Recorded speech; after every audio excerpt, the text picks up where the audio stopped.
Hello there, I'm Peter from Easy Access English, and today I'm going to help you to learn some really useful idiomatic expressions. Now, idiomatic expressions can sound really strange when you translate them into your mother tongue. However, they're a really useful way to become fluent in another language, to help you think in another language as well, because they don't translate very well. You have to think in the target language to be able to use them.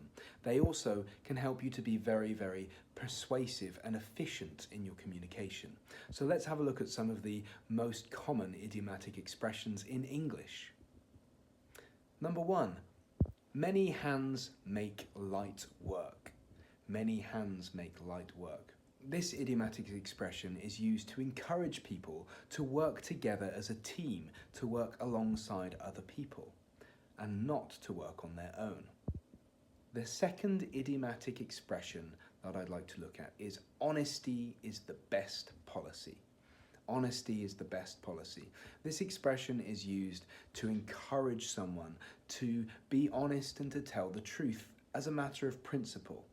So a policy is something that you will always do. So when you say honesty is the best policy, you're saying it's usually best to tell the truth. The third idiomatic expression for this video is the grass is greener on the other side.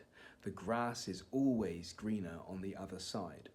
This idiomatic expression isn't about actually the grass truly being greener on the other side. It's about your perspective. The grass always seems greener on the other side.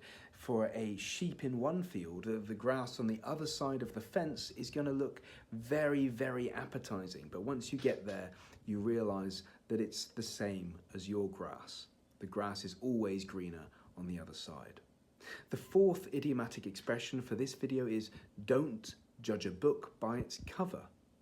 Don't judge a book by its cover. Often used to encourage people not to judge someone else by their appearance, by how they look.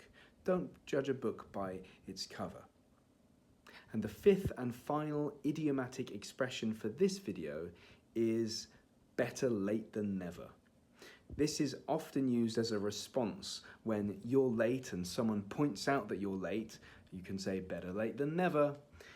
So it's better that I'm late but still here than if I didn't show up at all. Why don't you try using those 5 idiomatic expressions in context and see how they can help you to be efficient with what you want to say.